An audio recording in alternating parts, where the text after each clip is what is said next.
So as the dean said, my name is David Cobb. I like to say that I am a proud, I am a patriotic, and these days I'm a pissed off American citizen. Good. I like to get a little response like that, actually, because I think that my anger these days is a righteous anger.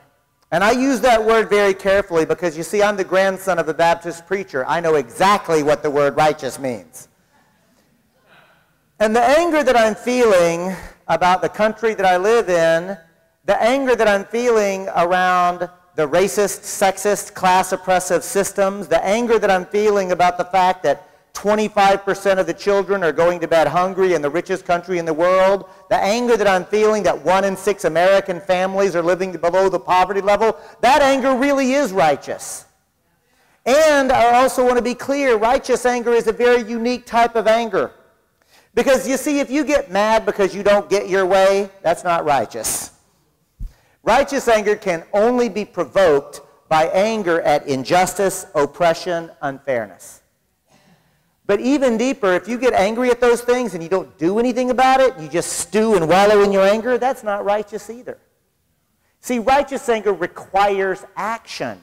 It requires that you engage to try to correct the injustice, to try to engage to make things right. And saying it that way, can't we see that it was righteous anger that helped fuel the abolitionist movement in this country? They were angry about that depraved institution. It was righteous anger that brought those women together at Seneca Falls because they were angry at a patriarchal system that was systematically and routinely oppressing them. It was righteous anger that fueled the trade union movement. Righteous anger fueled the civil rights movement. Righteous anger is a good thing. Right? We should acknowledge that. I want to tell you this. I think that we're going to have to learn to be very persuasive as we convince people that we have the capacity to make the kind of changes that they already know they want to make. Good news is we don't have to convince them that changes are necessary. Look at any polling data, and it's very clear there is a widespread disgust about how things are. Our challenge is to be persuasive that we can successfully win. And so, since we want to be persuasive, I want to share with you something that I knew intuitively as a trial lawyer, and now scientists are proving beyond a shadow of a doubt. Y'all ready? It's this. If you want to be persuasive, facts don't matter so much. Man, y'all, the first time I actually heard that, I thought, oh no, this is terrible. I mean, like many of you, I'm sure I've invested a lot of time and energy in learning facts. And we kind of think that if you just learn the facts and then learn to present them cogently and lucidly, that everybody will see what you see, and therefore we'll be able to make change. And then I had the good privilege of getting to know the work of and then coming to know a fella named George Lakoff. Some of you may know this man. He's a cognitive scientist at Berkeley, at the University of California at Berkeley.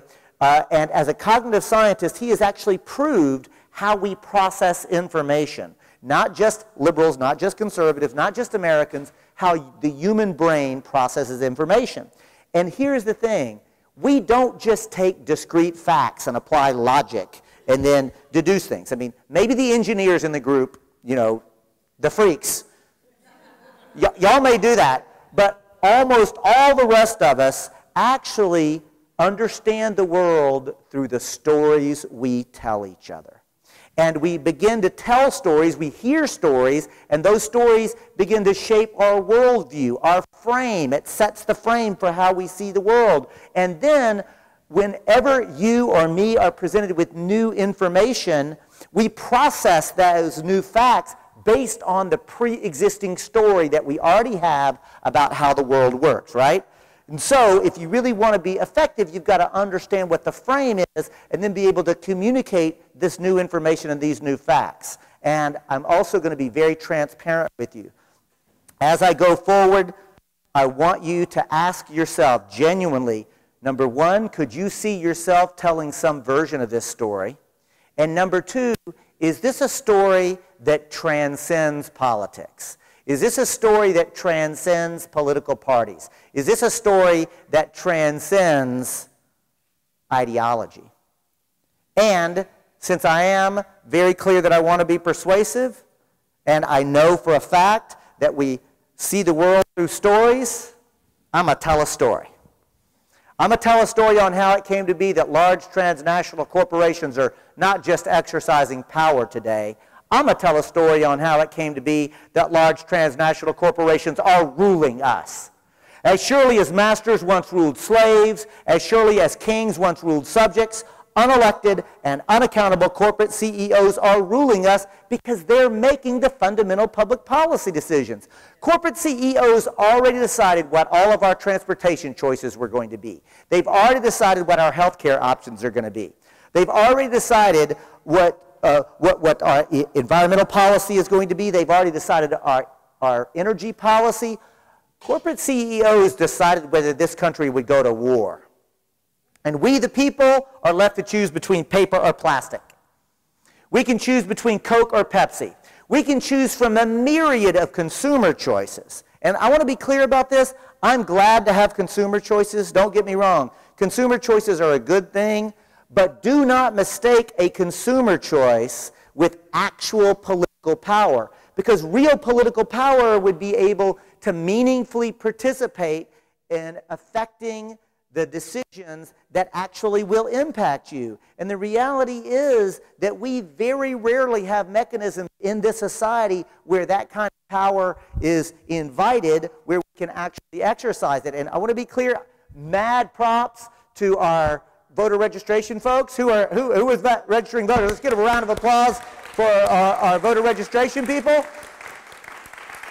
And I'm challenging us to think about going beyond voting, which is not to say not to vote. It is yes, vote, and go even further as an engaged citizen. And that, I think, is something very important. The second thing I want to be clear about is, as I tell this story, there are 4 concepts that I want to make sure we cover. The first concept is the word democracy. That word gets tossed around a lot in this country. So let's make sure that we've got some common agreement here. From what language does the word democracy come?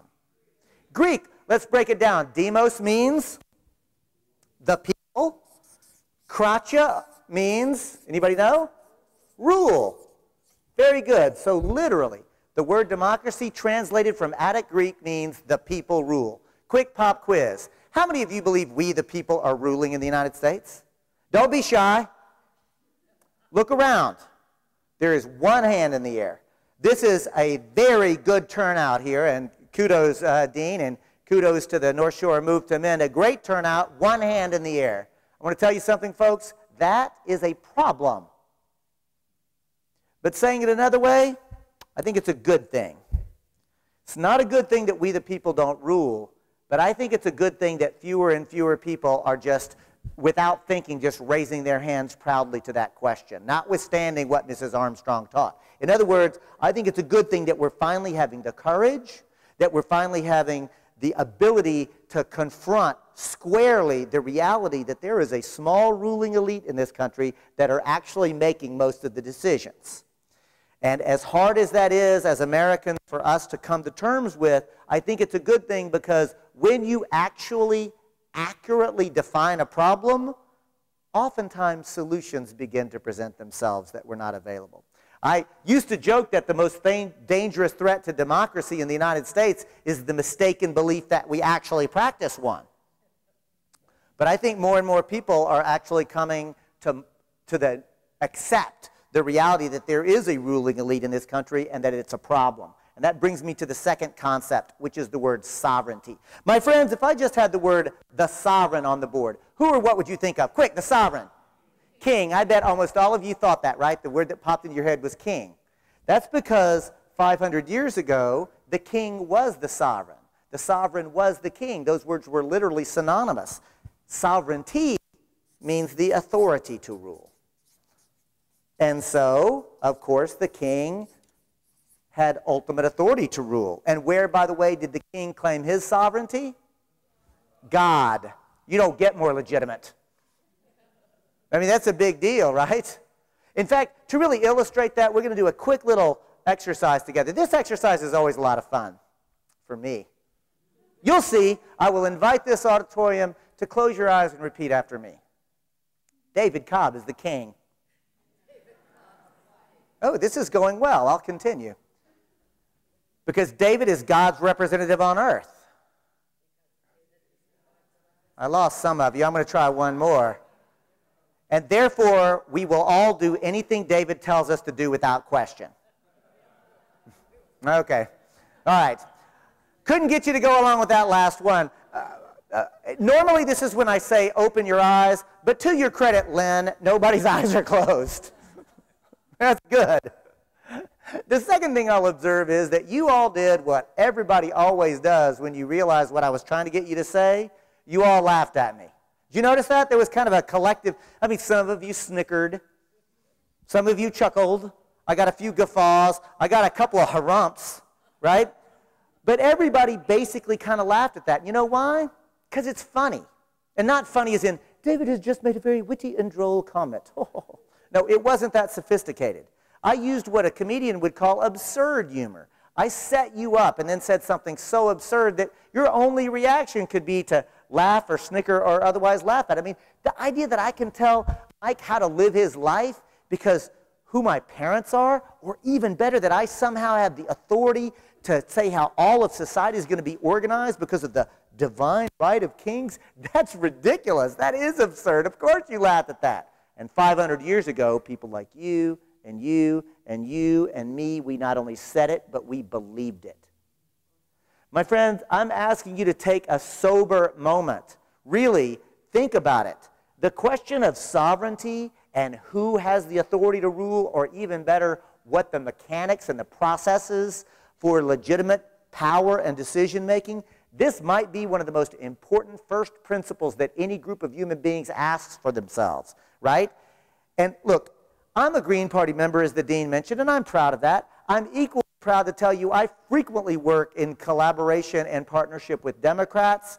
I also am happy to tell you I frequently find myself working in coalition with Republicans and libertarians on my fight against the Patriot Act and other civil liberty invasions. It was very frequently libertarians and Republicans that I would be working in coalition with. I've worked with anarchists and socialists. You see, I have a long history of working in coalition with people who I may not completely agree with, but if I can find enough common ground, I'll work, right, in coalition. And I say that not so you'll pat me on the head. I say that so you'll appreciate what I mean when I say, in my 20, 25 years of efforts at social change, I've never had the privilege or the opportunity to work in coalition with a monarchist. And 500 years ago, that's all there were. And 500 years is the blink of an eye in human history. So when people tell me, oh, you can't amend the Constitution, it's too hard, I think, have you not been paying attention? Profound systemic changes have been made in world history. Profound systemic changes have been made in U.S. history when people were willing to do the work of making that change. The abolition of slavery, women getting the right to vote, the creation of the Social Security Administration, the trade union movement, the civil rights movement, all of these things that we look back on now and think obvious and inevitable, the reality is that those seemed impossible when they first began, right? Here's something now, the Texan gonna get metaphysical on y'all. You ready? We are all individually participating in creating our shared collective reality. Another way to say it, if enough people think that something is true, if enough people act like it's true, it is true. My friends, we are creating our reality. So if it is true that we live in an inherently racist, sexist, and class-oppressive society, and it is true, then I suggest we should start thinking differently. I suggest we should start acting differently. I suggest that it's incumbent upon us to act like we have the sovereign power to change it. You know why we should act like that? Because we do. And therefore, it's a responsibility, I would tell you. The next concept is very closely related, and that's legal personhood. Please note that I did not write corporate personhood on the board. Instead, I want us to just really focus on legal personhood, and I will assert to you that the way I'm talking about it, it means the ability to assert rights. In this case, I mean the ability to assert rights under law. And the ability to assert rights, when I say it that way, isn't it obvious that the question of who is a legal person and who has the ability to assert rights has been one of the fundamental questions that have been grappled with in this country? Isn't that obvious? And by the way, let's just acknowledge that's not an interesting intellectual grappling, although there's lots of intellectual grappling to do around that, but it's a very real world impact, isn't it? In fact, when we talk about who has the ability to assert rights, we start talking about getting down to the brass tacks of power and how our society is operating. This matters. It is not a technicality. It is one of the important political, philosophical questions at stake. The last concept tonight, my friends, is the word corporation. Since this concept is equally important, I will ask the same question. From what language does the word corporation derive? It's from Latin. Let's break this one down. Corpus means body. And now for extra credit points, the suffix tion in Latin, it means to have or create, an inherent quality. So literally, the word corporation broken down means to have or create body. And in this sense, we mean literally physical body. That's because I was taught in law school, and by the way, are there any lawyers in the crowd besides me that would admit it? I got 2 hands, 3 hands. All right, so I will tell you, I'll ask my sisters and brothers at the bar, do y'all remember this? Because I do, being taught in day 1 of corporations class that a corporation is a legal fiction. Yes, remembering that? Making sense? Yep. So all the lawyers, or at least the ones who admitted it, all have heard that. But watch this. Even if you weren't subjected to law school, but if you've heard that a corporation is a legal fiction, even if you couldn't precisely define exactly what that means, but honestly, if you've just heard that a corporation is a legal fiction, raise your hand. Look at all those hands go up, right? So a corporation is legal fiction. Corporation is legal fiction. Corporation is a legal fiction. Many of us have heard that a corporation is a legal fiction. That begs the question, what does the word fiction mean? Make believe, not true, made up. Here's the thing, in law school I was taught a corporation doesn't actually exist in the physical world. You know, reality. It doesn't actually exist in the way that we think of things existing, but we will pretend like this group of people and the resources and the investment and the concept and the contractual obligations, a very complex abstraction, we're going to pretend like it exists as one thing in the material world so that we can treat it a certain way under law. And remember, if enough people think that something is true, if enough people act like it's true, poof, we can create a corporation because a corporation is a construct. It is literally created by society itself coming to terms with and asserting that this is the way it's going to be. There are lots of constructs that are incredibly important, and a corporation is a construct. And the word corporation comes from Latin because the first human beings to ever create this construct that we would think of as a corporation were, in fact, the Romans. And not, by the way, it was actually the Roman Republic, not the Roman Empire. And sometimes I wish we would spend more time asking, what happens when a republic devolves into an empire? Because that might be an important conversation in the United States. Quick pop quiz. What does a road system, a water system, a university, a hospital, what do they all have in common? Everything I've just described, sir, is a public good. I will tell you that I think at its essence, the genius of the idea of a corporation is to take private money, material, and resources, organize it in a voluntary manner, not mandatory, but a voluntary manner, and then put those resources to some public good. I want to be clear, David Cobb is not anti-corporation. The move to amend coalition is not anti-corporation. Corporations have historically, both throughout world history, U.S. history, even right now, there are many corporations that are doing important, good things. It's a very valuable way to help facilitate work getting done and things to occur, right? So I just want to warn all of us to recognize that we should not just fall into some sort of anti-corporation language because that is actually not helpful. It's not very sophisticated because there is a way in which the corporation as an entity is a very important thing, and I don't really know how we could organize our society without acknowledging that importance, right? At the same time, I do feel obliged to point out this is not exactly how the modern transnational corporation operates, is it? That's because the modern transnational corporation actually has its roots and comes out of the 14th and 15th century of Europe. You know, the age of discovery. I have to put my word discovery in quotation marks, right? Because after all, what did the Europeans discover in the 14th and 15th century? Well, Africa, Asia, later North and South America. Newsflash, there were people living there. They weren't lost.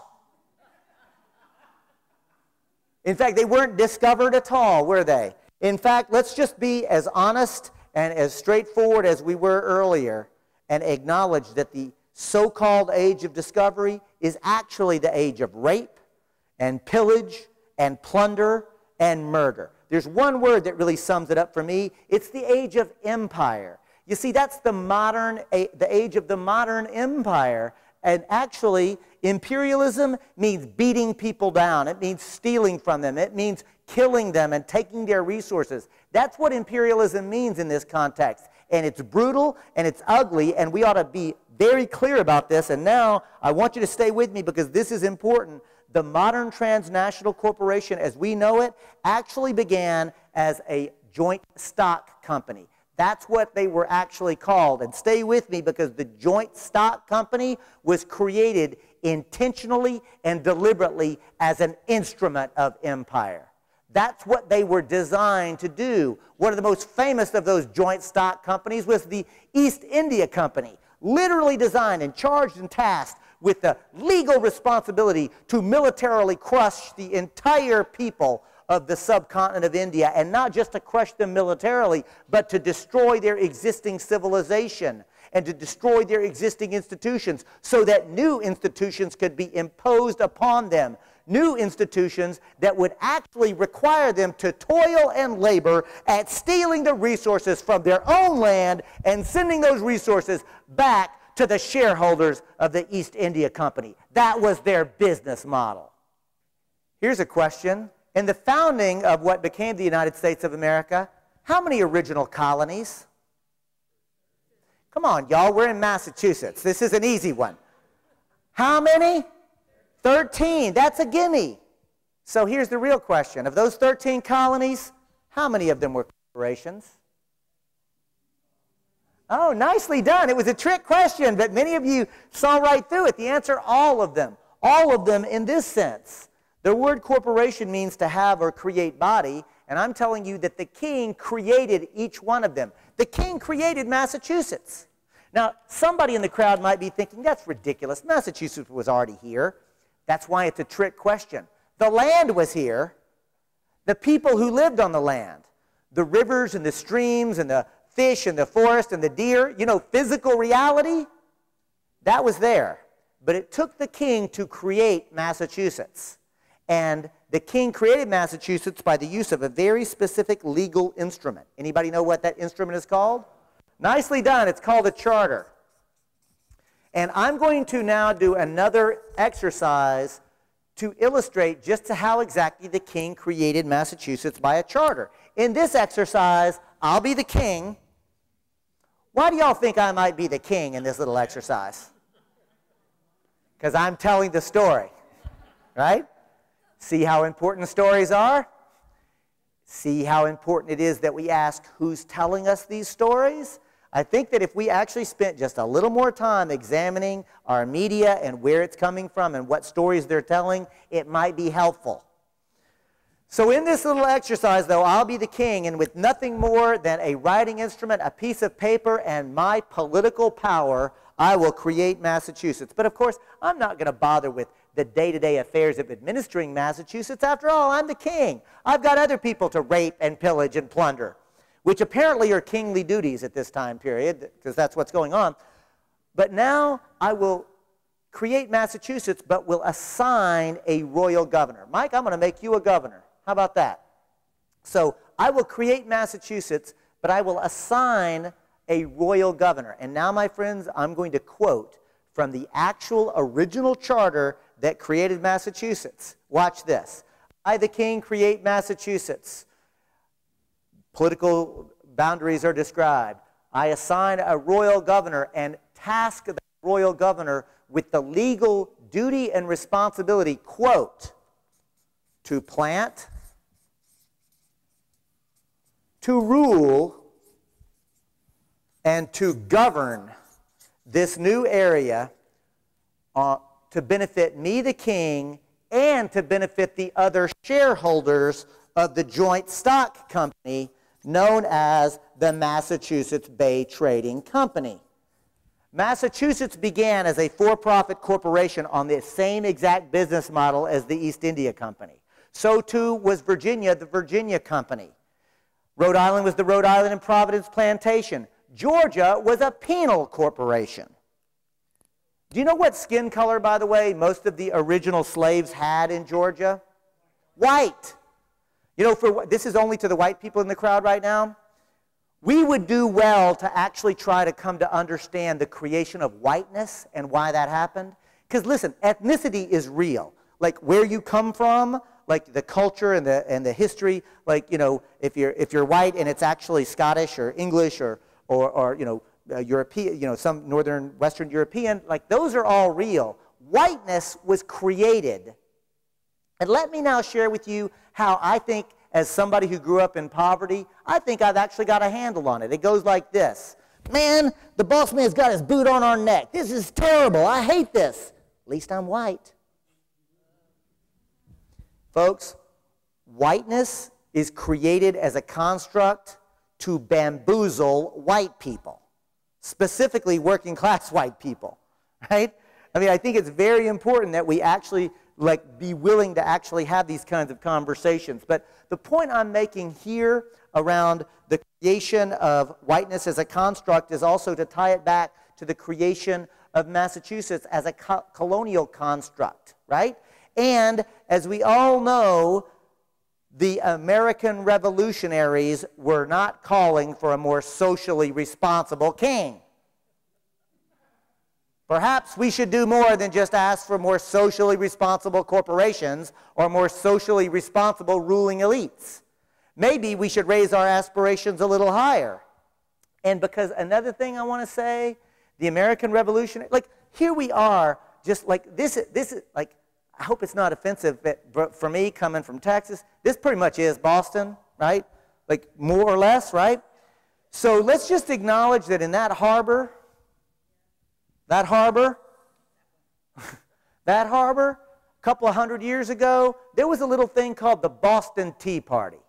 Let me ask y'all, did those patriots throw all the tea in the harbor that night? No. The Boston Patriots targeted one specific tea, one specific corporation's tea. Y'all know what it was? The East India Company is the only tea that was thrown overboard that night. I want to be clear about this. The Boston Tea Party was an exercise of nonviolent civil disobedience targeting a very specific multinational corporation that was oppressing. I sometimes wish that current so-called Tea Party patriots would dig a little bit further and actually come to understand what it is that they're actually emulating because, you know, hey, if said properly, I'm right there. I think that's very important. And here's the other thing. I told you that the American revolutionaries weren't calling for a more socially responsible king. That's true, but let me tell you this. 10 years before the revolution erupted, those same people, most of them were writing letters to the king that went something like this. "O Father King, we, your humble children, come before you on bended knee to ask, will you please intervene on our behalf? Your royal governor is administering unfair laws. Unfair business and trade laws." The big complaint wasn't actually taxation without representation. That was part of it. But the big beef were the impact of these laws are unjust and unfair. Laws being written by the English Parliament, King, are unfairly oppressing us and unfairly benefiting the East India Company. Quick pop quiz. What percentage of the English Parliament writing those laws actually owned shares in the East India Company? 100%. I wonder if that's related. Oh, Father King, will you please intervene on our behalf? Your humble children beseech you. It was the most sniveling, groveling language you can imagine. And I don't know about you, but I am keenly interested in trying to understand what stories did they start to tell each other. What was going on in their heads? What was it culturally that convinced them to stop the boot kissing, to stop the begging and the pleading, and instead to stand up? Get up off their knees and to stand up straight and proud, put their shoulders back, their chin up, look directly at the king. You know, the king who claimed cultural authority from God at this point. And to see behind the king the most powerful military the world had ever assembled and said, you're done, get out, we're going to do it different now. Because let me tell you something, folks, that process I just described, that is magic. And I want to be clear about something. If just one person stands up against oppression and an injustice, that's courageous, and it deserves our gratitude, our respect, our admiration, but that's not magic. You see, the magic can only be invoked when one person stands up against injustice and oppression, and somebody to her left stands up, and somebody to her right stands up, and you have this collective standing up and welling up. That's when the magic is invoked. And at this point, can I say, may the goddess bless the Occupy movement. Yeah, you can applaud that. But I want to get back to my story because I've got you right on the verge of the American Revolution. And if any of you are worried or wondering, the revolutionaries won. Yay! So a new charter gets written. A new charter, a new legal instrument to describe the supreme law of the land, to describe the political, legal framework for how our government will operate. What's that charter called? The U.S. Constitution. How many people here have read the Constitution? Be honest. All right. I'm looking at the student over here with your professor right next to you. I hope you raised your hand. All right. The U.S. Constitution. Folks, when you read this document in its entirety, I will tell you, not just the individual words, but read the whole thing with an eye towards systems and patterns. Like my mama said, son, step back from the fabric. Look at the whole thing. Anytime you start to try to think in terms of systems and processes, you will have a better understanding about how things work. When you look at the Constitution in that framework, I'll tell you, you'll see two principal actors at play. The first actor is the most important actor. In fact, it's so important, it's the first three words. All I ever have to do is say, put my hand to my ear, and folks say in unison, we the people. That's because these are hallowed words in this country, and they should be. You see, we the people come together to form the second actor, which is government itself. Folks, part of what I'm trying to get us to recognize, government is also a construct. We create it. Another way to say it is, not only do we the people create government, government does not actually pre-exist us. Government is ours. We are the government in this system, and in fact, we have the constitutional revolutionary right to alter or abolish it in any way that we see fit. That's actually directly out of the founding principles of the United States of America. We, the people, create government. In this document, we, the people, are described as being free and sovereign. What does the word sovereign mean again? The authority to rule. The king is not sovereign anymore. We kicked his butt out. But check this out. Government isn't sovereign either. Government in this framework is subordinate and accountable. Government is subordinate to whom? The people. Government is accountable to whom? The people. That's got a ring to it, doesn't it? I like how this is going. Let's continue. We the people are free and sovereign because we the people have rights. Government does not have rights. Government only has duties. As a lawyer, let me just stop for a moment and be very explicit here. The difference between rights and duties is profound. If I have the right to do something, it means I can do it. And I don't need government's permission. I don't need the city council's permission. I don't need the Massachusetts state legislature's permission. I don't need Congress's permission. Man, I'm from Texas. I don't need my mama's permission. well, not legally. I mean, culturally, that might be a whole different matter, but legally, I don't need anybody's permission to exercise rights. And get this, if any action of government, local, state, or federal, infringes upon my inherent inalienable rights, government's wrong, not me. Doesn't matter what the process is, if some law infringes upon my rights, I should be able to go into court and argue that that law is illegitimate. We the people have rights over government. Government never has rights over the people. Government only has duties. And where do these governmental duties come from? Well, remember, all power resides with the people. All legitimate power is exercised only through the consent of the governed. The people have all the political power in any political jurisdiction in which you reside. Whether it's a nation state, then nationally all the power is with the people. If it's a commonwealth, then all the people of the commonwealth hold the legitimate power. If you're in a city, all the political power is held in that municipality by the people who live there. So quick pop quiz, what is the population, more or less, of Lynn, Massachusetts? 90,000 more or less. Okay, so I will celebrate that 90,000 folks in Lynn, Massachusetts hold all the political power. That's a wonderful thing. That's a fantastic thing. I will celebrate that. But I'll tell you this, I don't want to go to a meeting of 90,000 people where we decide where to put stop signs. And I like political meetings. I'm not going to that one. Point is this, folks. Yes, the people hold all the political power. But we, in this framework, delegate a certain amount of our power to government. Do we delegate all our power to government? No. We only delegate enough power to government to perform the duties that we have already told them to do. This is what is meant by the concept of limited government. I'm sure many of you have heard that phrase. Maybe some of you talk about it. If you go to my Thanksgiving dinners, you'll hear about it all the time. That's what limited government means, and I actually think that this is a good idea. And how does government discharge their duties? Because duties are responsibilities. They have a legal duty, a legal responsibility. How does government discharge those duties? By writing laws that are in the public interest.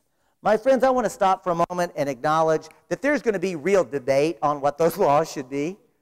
And that's as it should be. That's a good thing. But now I want to just stop for just a moment and say, I feel very young to play the I remember when game. But I remember when we could have real political debate and still be civil and respectful to one another. I think yeah, you can applaud that. Folks, I don't know what your ideology is or what your party affiliation is, but I'll tell you this, I think that we've lost something very precious in this country by not, I think you can tell I'm passionate about my politics, right? I live my politics every day.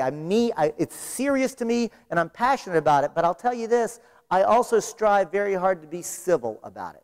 And civil in terms of respectful and gracious to people who hold different opinions. I think we've lost something by losing that kind of culture. So my challenge to you is, even as we're laying all this out, is to learn and challenge yourself to really be respectful and listen to other people and look for common ground, because when you look for common ground, you're likely to find it.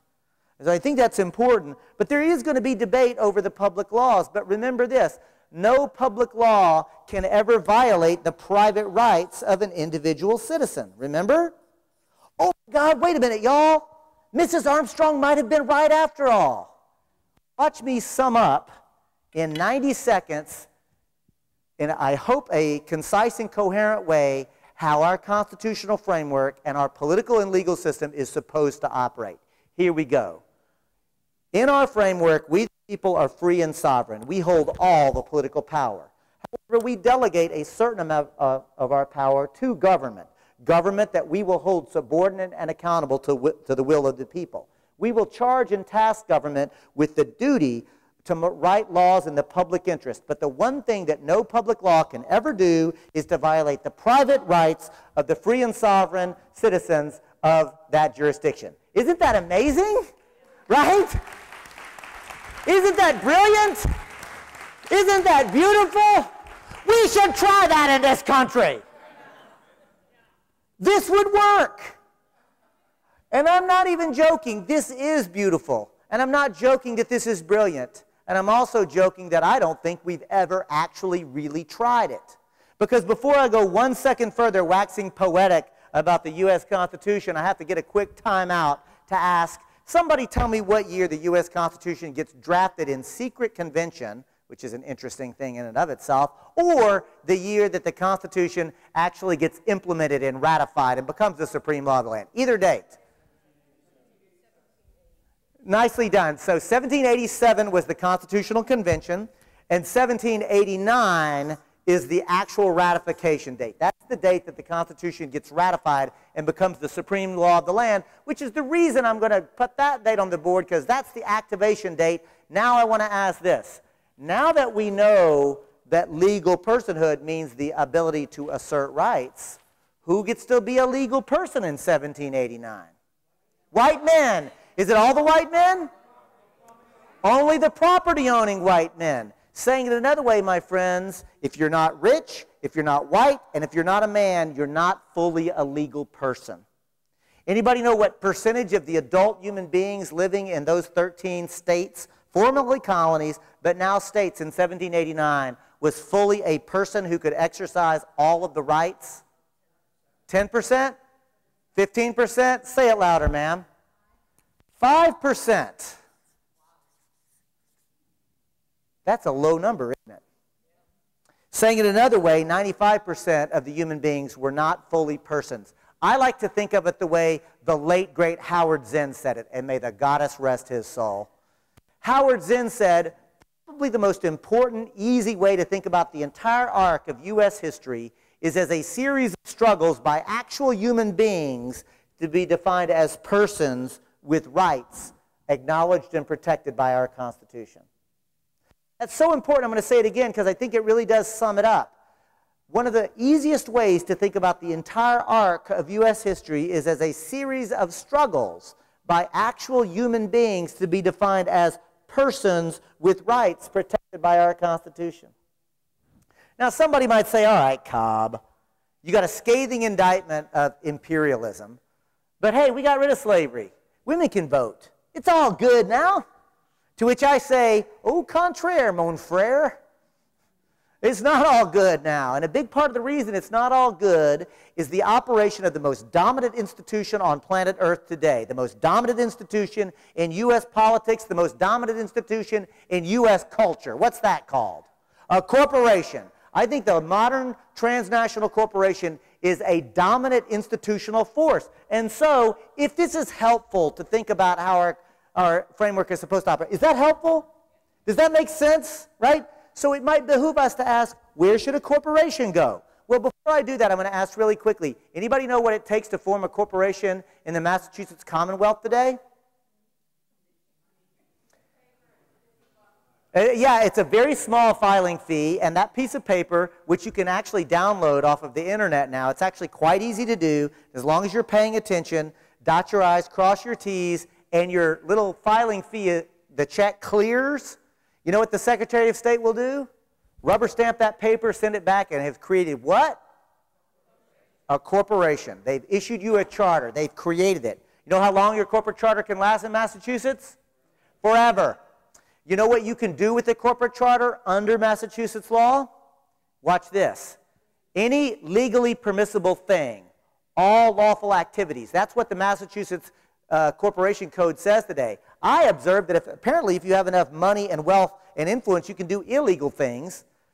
But the point is that we don't really even think about this doctrine or this construct as the corporation. Like, we just accept it as if it's inevitable, and the way it's operating is supposed to be inevitable. But now, my friends, I'm going to take you back to 1789 and tell you what it once took to form a corporation in Massachusetts and in every other state and in additional states, because I'm describing to you what it took to form a corporation for roughly the next 50 to 75 years in this country. First, you had to get a bill introduced in the lower house of your state government, and that was debated, and then it had to pass by a majority. But you're still not through, because now your paperwork has to go to the state Senate, and it's debated, and it has to pass by a majority. But you're still not through, because now your paperwork goes to the governor, and the governor has to be willing to sign it. Does that sound like a corporate charter today? Of course not. What did I just describe? How a bill becomes a law, right? I've described the legislative process. Point I'm making, there was a time in this country that the privilege of limited liability, which is a big deal, was very tightly politically controlled. It was understood it's a privilege, not a right. And get this, that's just the mechanics of it. As you made your application, you had to prove a public need that was not being met by existing businesses that did not have the privilege of limited liability. And if you were granted the privilege of limited liability, all you could do was that specific type of business. And if you did any other type of business, you know what happened to your corporate charter? Revoked. It was revoked for what's known in Latin as ultra vires, or beyond the authority. You're going beyond the authority of what we had allowed you to do. Oh, and by the way, if you were granted your corporate charter, do you think it lasted forever? Oh, no. Listen to this. Most corporate charters were either 5, 10, at most 20 years. Every corporate charter had a specific time period at which point the limited liability dissolved. The business could continue, but if you wanted the privilege of limited liability, you had to apply all over again and prove that you deserved it. So, get this. Even if you were in the narrow time period of how long the corporate charter could last, even if you were doing the specific thing that you had been granted your corporate charter to do, if you ever did anything against the public interest, do you know what happened to your corporate charter? Revoked. Corporate charters were routinely revoked for simply acting contrary to the public interest. So here's a question. Are there any of the huge transnational corporations that could still exist today with those rules in place? In their current way? No. Now, sure, we could all spend the rest of the day talking about all the small and mid-sized corporations. Maybe you could even think of a big corporation that doesn't actually oppress and abuse and so forth. But I'm telling you this is our history. This is not just David Cobb wishful thinking. This is actually our history. It's mostly a hidden history, but it is our history. And so, now that we know that it takes an action of state government to create the corporate charter, we know that the corporate charter can be used to hold the corporation subordinate and accountable.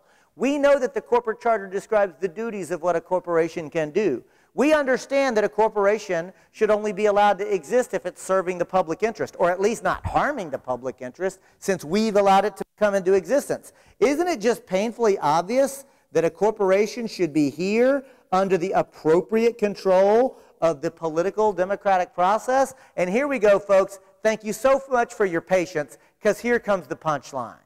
When the United States Supreme Court, when 5 members of the United States Supreme Court come waltzing in to tell us, by the way, in an act of supreme judicial activism, says even though the word corporation is never mentioned in the U.S. Constitution, 5 of us are going to tell 300 million of you that you have to treat a corporation, even though it was created through this political process, you have to treat it as if it's a person with an inherent inalienable rights under our Constitution. And it perverts this whole framework. See, corporate personhood, or corporations having constitutional rights, is not just an illogical idea, which it is. Corporate personhood, or corporations having constitutional rights, is not just a stupid idea, which it is. But corporate personhood, or corporations having constitutional rights, steals our sacred right to self-government. It is fundamentally illegitimate. And what angers me about that is not only have they stolen our right to decide how to conduct ourselves and how to protect the environment and how to protect the public health and safety and how to protect the integrity of elections. What? We are not even allowed to do that, but what really gets my goat, they use the legal system to legitimize the theft. And they tell us, if you even want to react to this, here's the narrow way that you can actually do it. So here's the thing, folks. There is, I'm glad to tell you, a movement coalescing around this. That movement, I think, is best represented by a multiracial coalition of groups and individuals from across the country called Move to Amend. That grouping is demanding two things that are concrete. One, a constitutional amendment to abolish in its entirety the idea that a corporation or any other artificial entity has constitutional rights. Another way to think about this demand is only living, breathing human beings have constitutional rights. Another way to think about this demand is the well, duh demand. Corporations, whether they're good or bad, like whether you like them or not, they are artificial entity. They have legal privileges. They do not have constitutional rights. That's key. The second demand is to overturn the equally odious, also court-created idea that money equals speech. Specifically, that money equals political speech. This idea, my friends, was only created in 1976. Go and take a look at the timeline.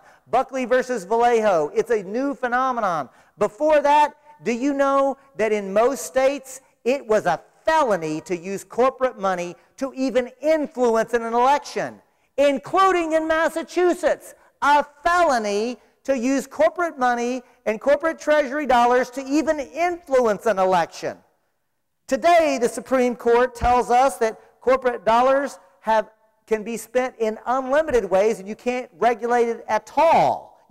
It's an amazing what has happened here, right? So Move to Amend has a simple, concrete demand, and I want to end with this. These demands are not issues. These are about the principles of how the democratic republic should operate. Because I'll remind you, whenever I first began, I told you I was going to tell a story. And I asked you to think about, could this story basically be told regardless of ideology or party affiliation? I'm going to conclude and tell you this. I've given this story at Occupy encampments. I've given it at universities and colleges like this. I've given it at Tea Party groups. And the only difference, I still get laughs, I still get applause at every one of those groups. The only difference, the laughs and the applause comes at different places. Right?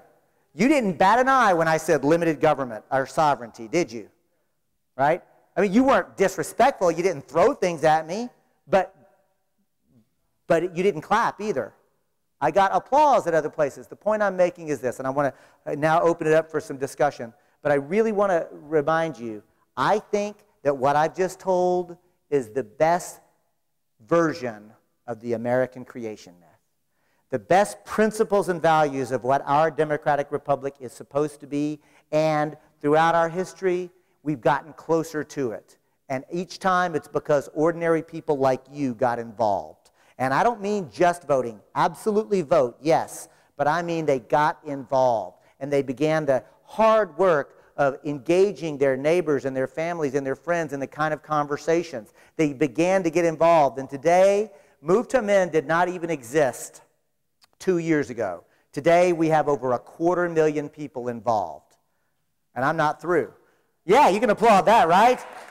And we have several hundred very active organizations, over 1,000 endorsing organizations, but several hundred that are actually putting effort and work into it. And get this, we didn't even exist 2 years ago. There are now over 150 local affiliates, like the North Shore Move to Amend affiliate.